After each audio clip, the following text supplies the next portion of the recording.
Bismillahirrahmanirrahim. Innal hamdalillah nahmaduhu wa nastaghfiruhu wa na'udzu billahi min shururi anfusina wa min sayyiati a'malina. May yahdihillahu fala mudilla lahu wa may yudlil fala hadiya lahu. Asyhadu an la ilaha illallah wahdahu la syarika lahu wa asyhadu anna Muhammadan abduhu wa rasuluhu la nabiyya ba'dahu. Allahumma shalli wa sallim wa barik ala sayyidina Muhammadin wa ala alihi wa ashabihi ajma'in, amma ba'd. Qala ma'alif rahimahullah ta'ala wa nafa'ana bihi wa bi ilmihi wa amadana bi asrabihi wa ta'alaina bi barakatihi. Amin amin ya Allah ya rabbal alamin. Amin. Hikmah ke-262.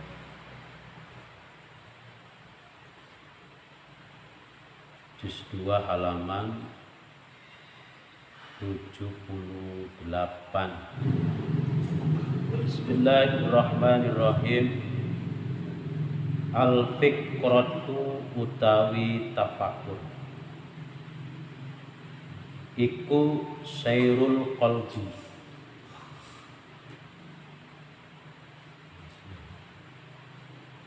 dalan ati fi mayadinil aghyari, ing dalem medan al aghyar, selain Gusti Allah. Ai fil aghyari tegese ing dalem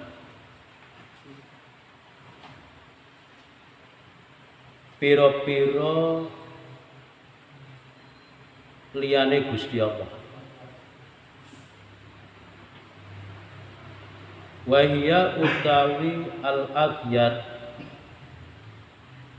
iku makhluqatullahi ta'ala, piro-piro makhluke Gusti Allah ta'ala. Wa masnu'atuhu lan piro-piro kang digawe Gusti Allah atau ciptaane Gusti Allah. Minas samai saking langit wal ardi lan mi. Wa ghairihima lan liyane langit lan bumi.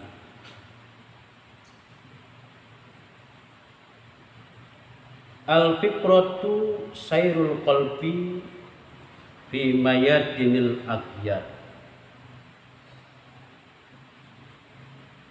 Tafakkur merupakan jalan hati, petualangan hati. Fi mayadinil aghyari, di dalam medan makhluk. Tafakkur diartikan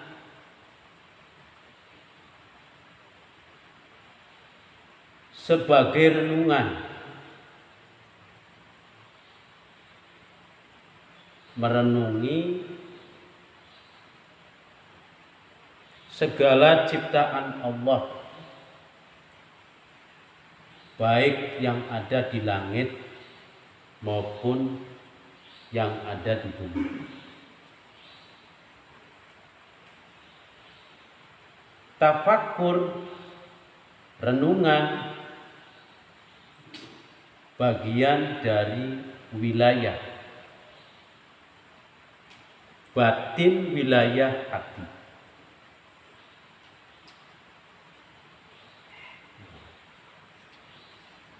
Tafakkur yang dibolehkan itu hanya kepada makhluk,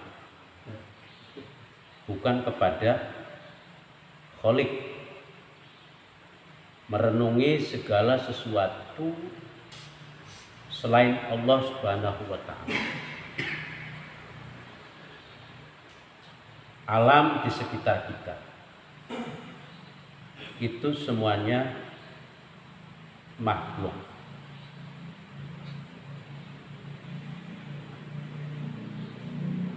Apa yang Allah ciptakan kita renungi.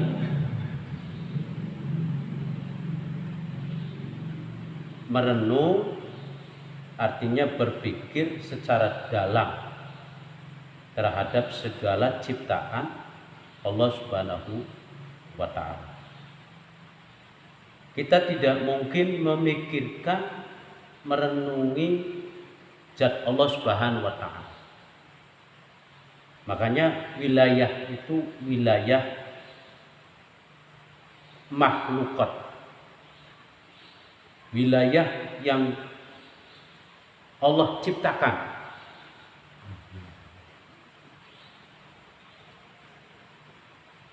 Al-aghyar wa hiya makhlukatullah ta'ala wa masnu'atuhu minas sama'i wal ardi wa ghairihima. As-sabihatu bil mayatin wa fi nus. Jadi segala apapun yang menyangkut makhluk yang terbentang di alam semesta, kita ketahui bahwa semua itu merupakan min ayatillah, tanda-tanda dari kekuasaan Allah Subhanahu wa ta'ala. Mayadinul i'tibar ay jawalanul qalbi bi sulufil makhluqati wa anwa'il mukawwanat.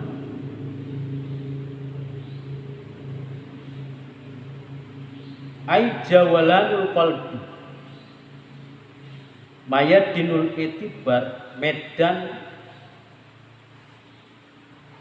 yang dijadikan untuk memperoleh pelajaran, memperoleh itibar. Artinya jawalanul qalbi, jalan hati. Fisunufil makhlukati, terhadap macam-macamnya makhluk. Wa anwa'il mukawanati, lan piro-piro maceme segala apa kang diciptan Gusti Allah, segala macam jenis ciptaan.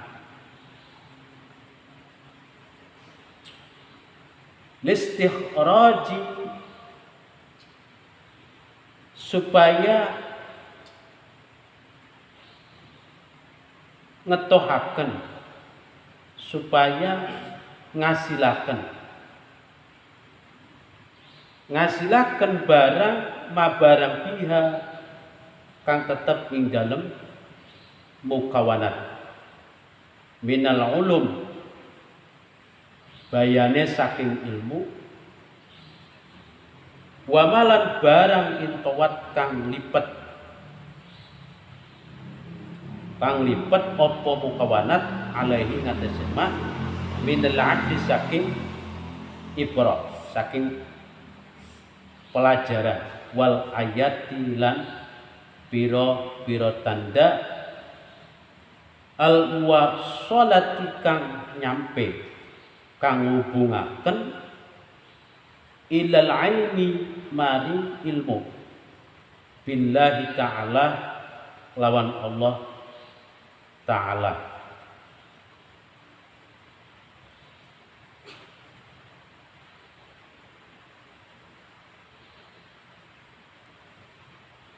Mentafakuri segala apa yang Allah ciptakan adalah jalan untuk memperoleh pelajaran. Salah satunya dalam rangka memperoleh pengetahuan. dan segala apa yang ada di dalamnya, memperoleh pelajaran, memperoleh tanda-tanda yang kemudian dapat menghubungkan melalui ilmu tersebut menuju ma'rifatullah. Jadi artinya kegiatan tafakur itu sebenarnya dalam rangka bagaimana seorang hamba itu kemudian mampu menjalankan dirinya sampai di kehadirat Allah Subhanahu wa taala. Jadi alhasil si hamba ini dengan tafakur akan makrifat kepada Allah Subhanahu wa taala. Mengenal Allah Subhanahu wa taala. Kegiatan itu sungguh mulia dan menjadi suatu kewajiban bagi seorang hamba yang tengah menjalani perjalanannya menuju Allah Subhanahu wa taala. Seandainya kita melihat apa yang Allah ciptakan kemudian sama sekali tidak terbetik di dalam benak kita untuk mentafakur, maka sampai kapanpun kita tidak akan pernah mengenal Allah Subhanahu wa taala. Makanya Syekh Ahmad Ibnu Athaillah Sakandari menyampaikan hikmah ini agar kita semua kembali kepada Allah Subhanahu wa taala. Jadi tafakur ini salah satu jalan bagaimana seorang hamba kemudian bisa membawa dirinya menuju Allah Subhanahu wa taala. Merenungi segala apa yang Allah ciptakan. Merenungi segala apa yang Allah adakan selain Allah. Itu menjadi satu kewajiban bagi kita untuk memperoleh pelajaran, untuk memperoleh pengetahuan yang kemudian mendorong hambanya untuk segera menghadap Allah Subhanahu wa taala, mengenal Allah Subhanahu wa taala. Kanjeng Nabi pernah berpesan kepada kita semua bahwasanya bertafakurlah kalian terhadap makhluk. Jangan tafakur kepada Khalik. Karena kita tidak akan mampu tafakur merenung terhadap zat. Kita hanya bisa merenungi apa yang telah Allah ciptakan. Jadi kita nggak akan sanggup merenungi Allah Subhanahu wa taala, itu nggak akan sanggup. Yang kita sanggup renungi itu adalah apa yang Allah ciptakan. Yang pertama, yang kedua, tafakkarus sa'ah khairu, ya khairu min ibadatis sana. Tafakur satu saat, artinya 1 jam. Tafakur 1 jam itu lebih baik dari ibadah 1 tahun. Dari sekian banyak jenis ciptaan Allah Subhanahu wa taala, itu li istikhraji ma fiha minal ulum wa ma in tawat alaihi minal abari wal ayat wa shalah ilal ilmi billahi ta'ala wa malahu min sifatil kamal. Merenungi apa yang dimiliki Allah Subhanahu wa taala, yakni sifat-sifat kesempurnaan. Merenungi sifat-sifat kesempurnaan Allah, wan nu'udul jamali, sifat jamal, sifat indahnya Allah Subhanahu wa taala.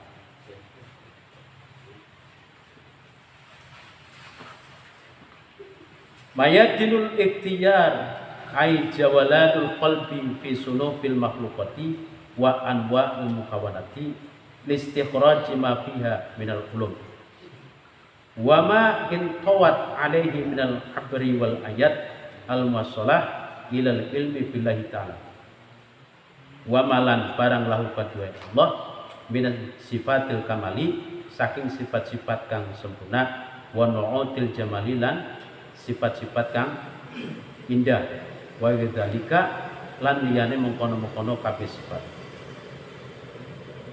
Faida tafakkura maka nalika tafakkur sapa wong fi wujudil makhluqati ing dalem wujude pira-pira makhluk. Hadda maka nuduhaken sapa Allahu ing wong dalika ing mengkono-mengkono wujudul makhluqat. Ada nuduhaken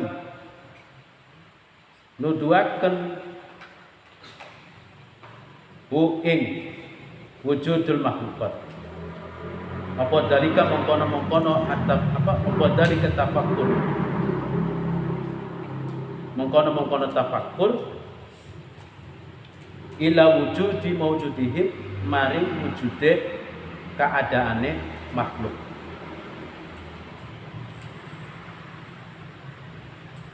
Apabila seseorang merenung keberadaan makhluk, maka dia akan mendapat petunjuk akan keberadaan makhluk itu. At-tafakkuru ila wujudi maujudihim, tafakkur terhadap wujud makhluk.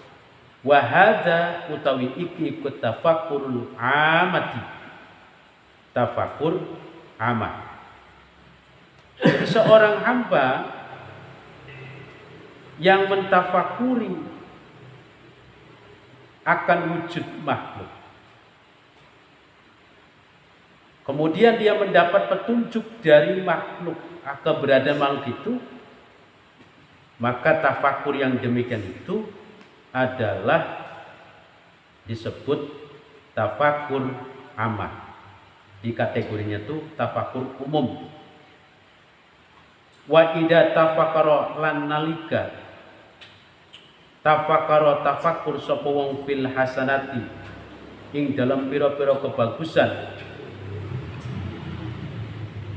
wa ma yatarattabu lan barang yatarattabu kang tertib apa ma'alaiha ing atase hasanat minas sawabi saking ganjaran wal qurbilan parak minal maula saking Gusti Allah.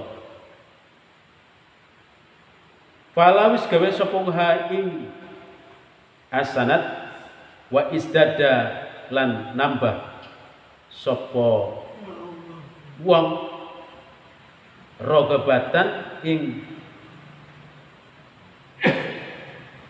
semangat ya pihak ing dalam kebagusan au bisaiati atau ing dalam pira-pira keblesakan wa mayatarattab wa malan barang yang terapukang tertib pemaani ngatasi sayiat min anwa'il adabi saking pira-pira macam siksa. Tarokang ninggal sapa wong ha ing anwa'ul adab walam yuqarib lan ora maraki sapa wong ha ing sayiat. Wa hadza utawi iki kutafakkurul abidin, tafakure wong-wong kang apa ibadah ya, tafakure para hamba. Yang kedua, apabila seseorang bertafakur di dalam kebaikan, kemudian dia mengharapkan pahala dan dengan kebaikan mendekatkan kepada Allah Subhanahu wa taala, kemudian dia terdorong melakukannya, maka dengan demikian akan bertambah motivasinya untuk melaksanakan kebaikan. Atau dia melakukan kesalahan-kesalahan, kemudian dengan kesalahan itu mengetahui dengan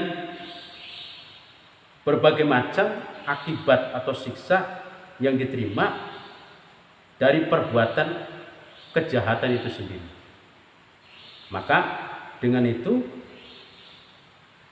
dia akan meninggalkan perkara-perkara keburukan tersebut. Walam yuqaribha, dan tidak mendekatkannya kepada Allah Subhanahu wa taala. Maka wahada tafakkurul abidin. Tafakur semacam ini adalah tafakur para hamba, orang-orang yang mengabdi, para hamba. Jadi ceritanya gini. Yang kedua itu apabila seseorang itu merenung tentang kebaikan Allah Subhanahu wa taala. Dia berpikir dalam kebaikannya itu mendapatkan apa? Pahala. Dengan kebaikannya mendekatkan diri kepada Allah Subhanahu wa taala. Nah, sehingga dengan hasil renungan itu mendorong pelakunya melaksanakan kebaikan tersebut. Kemudian seorang mentafakuri terhadap kejahatan-kejahatan, keburukan-keburukan. Dia mendapat pesan dari atau mendapatkan renungannya itu dari kejahatan-kejahatan itu, yang kemudian dari kejahatan itu menghasilkan apa? Berbagai macam siksaan. Sehingga dengan demikian membuat pelakunya itu kemudian berusaha untuk meninggalkan kejahatan-kejahatan tersebut. Kenapa? Karena tidak dapat mendekatkan dirinya pada Allah Subhanahu wa taala. Wa idza tafaulan alika tafakur sopong fi fanaid dunya ing dalam fanaid dunya li talabiha, karena nuntut ing fanaid dunya, isdada maka nambah sapa wong zuhudan ing zuhud biha ing dalam fanaud dunya.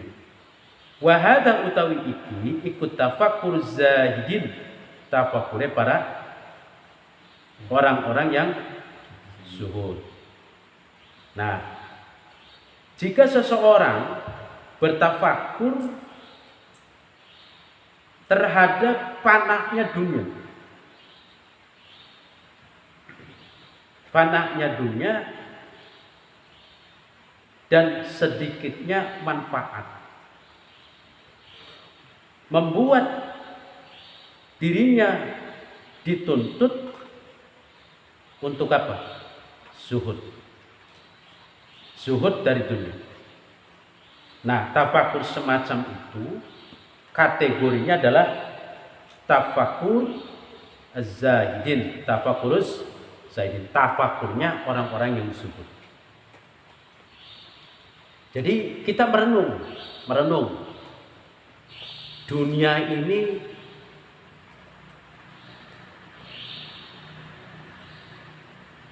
bagaikan fata morgana.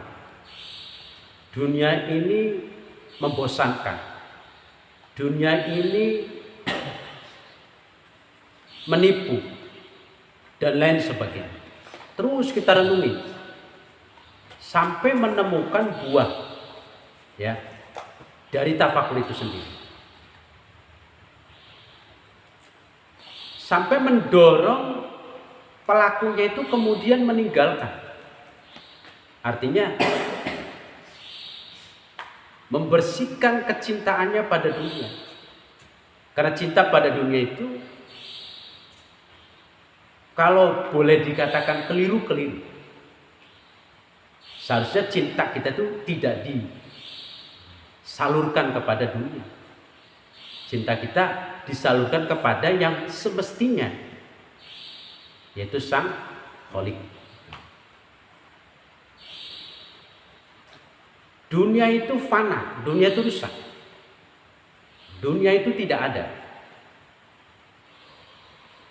Orang yang mengejarnya itu adalah suatu kebodohan.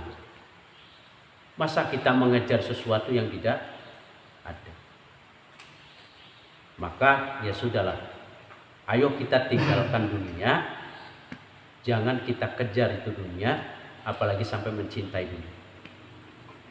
Dunia itu hina, dunia itu rusak, dunia itu membosankan, dunia itu menghancurkan, dunia itu membuat hidup kita tidak nyaman. Nah, dengan mentafakuri dunia semacam itu, maka kemudian timbul dalam hati untuk meninggalkan. Artinya kita sudah tidak lagi berharap pada dunia. Nah, tafakur semacam itu di sini dikatakan dalam kategori tafakur zahidi. Tafakurnya orang-orang yang zuhud. Jadi pertama, tafakurul amma, tafakurnya orang umum, orang-orang awam, ya, umum. Yang kedua, tafakur abid, tafakurnya seorang hamba. Yang ketiga, tafakur zahid, yaitu tafakurnya orang-orang yang zuhud. Jadi zuhud itu bukan berarti tidak boleh memanfaatkan dunia, ya. Artinya hatinya itu tidak bergantung pada dunia. Jadi tidak digantungkan hati kita itu pada dunia. Bisa dibahasakan zuhud itu orang yang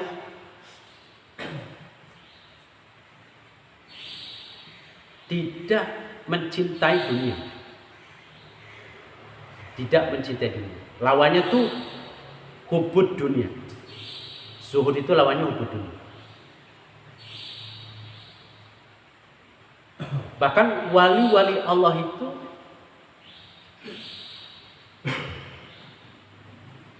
semuanya zuhud. Artinya tidak menaruhkan cintanya itu pada dunia. Kenapa?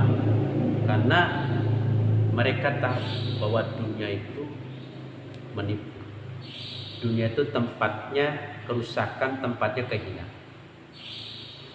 Bahkan ada yang mengatakan orang yang berebut dunia itu sama halnya berebut apa? Bangkai anjing, bangkai kiri. Kalau kita ikut berebut, berarti kita termasuk di dalamnya, yaitu berebut bangkai kiri. Berarti komunitas berebut bangkai kiri. Jadi kalau kita ambisius pada dunia, berharap penuh pada dunia, itu sama halnya kita berharap penuh pada bangkai kiri. Supaya kita tidak termasuk di dalamnya, kita harus keluar. Nah, salah satu jalan untuk menjauh dari mereka semua itu adalah apa? Zuhud. Jadi kita tidak ikut-ikutan kepada mereka yang berebut dunia.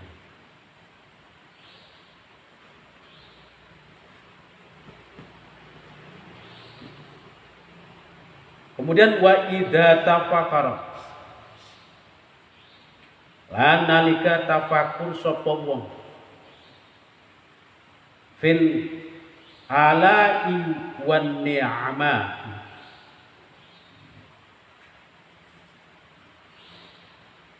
ing dalem anugerah ala hijama, lafate Allah, Allah maknai anugerah. Wan ni'amah lan nikmat. Isdada maka tambah sapa wong mahabbatan ing demen fil mun'im ing dalem wong kang ngupahi nikmat biha kelawan ala wa ni'am biha kelawan sebab mahabbah jalalah wa hada utawi iki ikut tafakurun arifin tafakure wong-wong sing arif billah. Yang keempat, orang yang tafakur terhadap anugerah Allah, nikmat Allah yang membuatnya timbul kecintaan terhadap yang memberi nikmat. Jadi kita merenungi segala anugerah yang Allah limpahkan kepada kita, segala nikmat yang Allah limpahkan kepada kita. Dengan anugerah dan nikmat, maka kemudian muncul mahabbah, muncul cinta kita kepada yang memberi nikmat. Nah, tafakur yang semacam ini itu disebut sebagai tafakurul arifin. Tafakurnya orang-orang yang ma'rifatullah. Jadi sehari-harinya itu selalu bersyukur. Dalam kehidupannya itu sehari-hari orang arif billah itu selalu bersyukur. Hampir tidak ada protes terhadap apapun yang menimpa pada dirinya. Sepahit apapun, sesusah apapun, berusaha bersyukur. Ini orang yang sudah benar-benar arif billah. Ceritanya kenal Allah Subhanahu wa ta'ala. Wong sing kenal karo Gusti Allah sing kaya apa? Ora bisa ditebak. Angel. Modele wong sing kenal karo Gusti Allah kaya apa kuwi angel ditebak. Tapi ciri-cirinya ketika tafakur, ketika merenung, yang direnungkan itu apa? Nikmat, anugerah. Sampai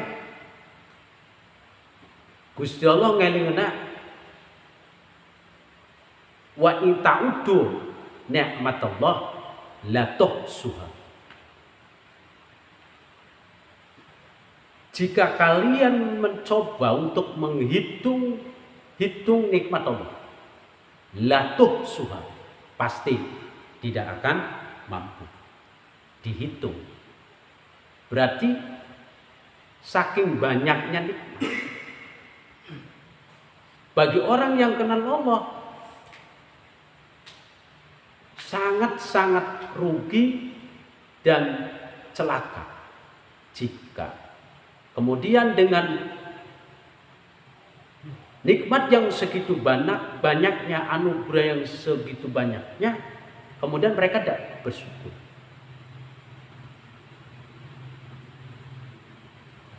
Jadi pribadi orang-orang yang kenal Allah itu tidak pernah protes terhadap apapun. Lah kita kembali ke diri kita.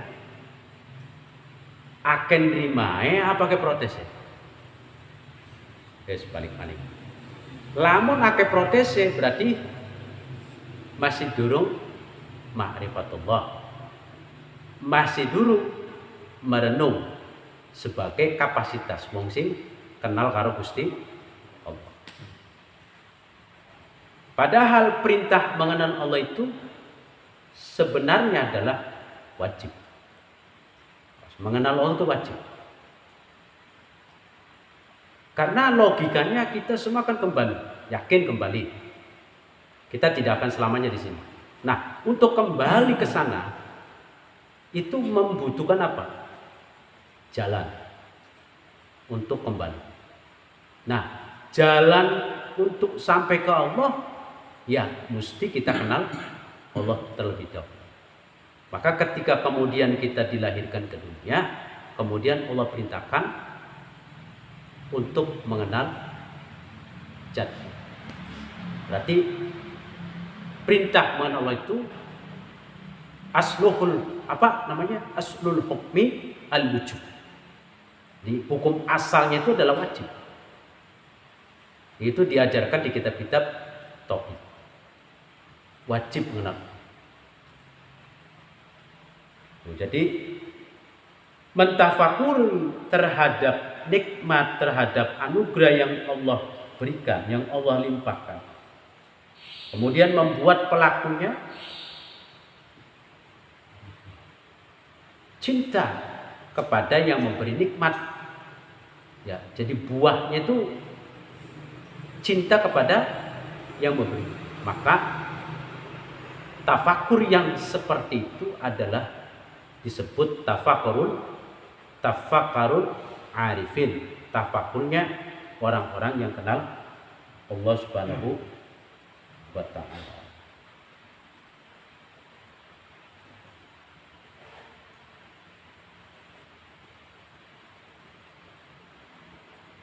Wa kharaja lan isbatu sapa wong bitafakuri kelawan tafakur fi masnu'atillahi ta'ala. Ing dalem piro-piro kang den cipta Allah Subhanahu wa ta'ala. At-tafakkuru fi dzatihi. Tafakur ing dalem dzati Gusti Allah. Fa innahu maka setuhune tafakkaru fi dzatihi iku manhiyun, dicegah anhu saking apa? Tafakkur.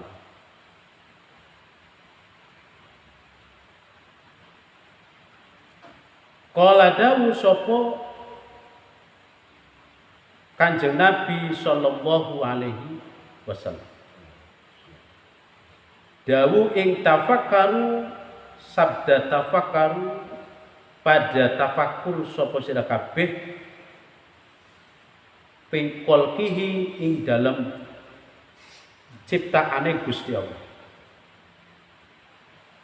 Wala tafakkaru lan aja pada tafakkur sapa sira kabeh fil khaliqi ing dalam khaliq. Fa innakum maka setuhune sira kabeh iku la tak diruna ora pada mampu sapa sira kabeh qadrahu ing kuasai Gusti Allah. Artinya date Gusti. Nah, Kanjeng Nabi memerintahkan kita bertafakurlah kalian terhadap apa yang Allah ciptakan, dan jangan kalian tafakur terhadap yang menciptakan. Kenapa? Karena fa innakum la taqdiruna qad, kalian niscaya tidak akan sanggup merenungi zat Gusti